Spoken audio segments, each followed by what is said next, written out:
Here now for a reaction, Congressman and North Carolina Senate candidate Ted Budd, along with New York Post columnist Karol Markowicz. Good to see you both. Congressman, since you have the MBA, let me start with you. The only people who are happy tonight are the lawyers. As we speak, they're buying Porsches because they know this litigation is going to finance their lavish lifestyle for years to come. But doesn't it all come down to fraud? Were there intentional misrepresentations and false statements that led to a material breach of the contract? What say you? Well, Greg, this is a $44 billion deal with a $1 billion breakup fee. If there's not material reason, but Elon Musk thinks that there is.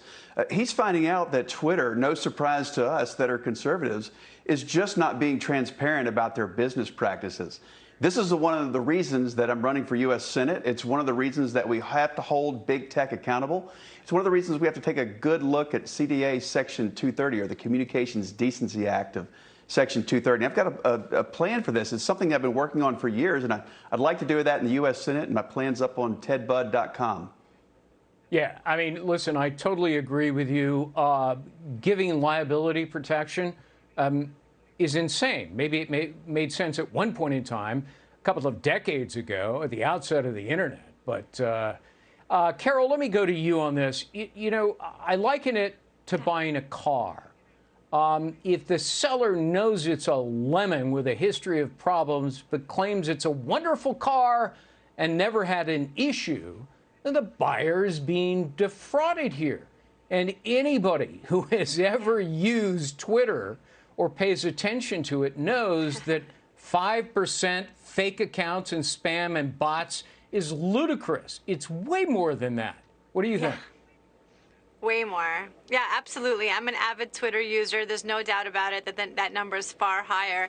You know, a few months ago, some leftist activists tried to buy a pillow company to compete with MyPillow, the conservative, pillow company, and it completely failed. Their whole thing fell apart, and, a lot of people on Twitter got to laugh at them. I think the idea of Elon Musk buying Twitter is not at all like that. This is a man who knows what he's doing. This is not like he had a shot in the dark, decided to buy some random company and didn't think it through at all. So I think the fact that he's pulling back from this deal right now says that he knows something that can, potentially lead to maybe negotiating a better price or something like that maybe he'll still buy the app. I wouldn't be surprised if that does happen. But if it doesn't, I wouldn't be surprised if Elon is next to get banned, hot gulag summer for conservatives. I checked the stock price. It's hovering around 36. The offer was for 54 a share. So what do you think, Congressman Budd? I mean, I think Karol's onto something here. This is a ploy to lower the purchase price. Look, I think he's finding real problems in there about the business practices of Twitter. They're not being transparent with him.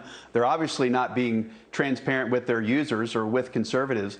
I mean, Greg, how is it that the Ayatollah of Iran can be on there, but they've banned a former president, when even their oversight board of Twitter said that the former president shouldn't be permanently banned? I mean, you mentioned the early start of the internet, back when we were getting those CD-ROMs, if we're old enough to remember, in the mail, hoping that we would sign up for AOL online. Well, we did, and by golly, CDA Section 230 was good in 1996, but these big tech platforms had their cake and ate it too. That's very unfortunate that they got the benefits of a platform but decided to act as publisher and start censoring things when we were hoping for more free speech. And that's what Elon Musk wants. He wants more free speech for Americans and for the world, which is better for democracy, for the republic. And he wants more transparency from the leaders at Twitter. And he's not getting it.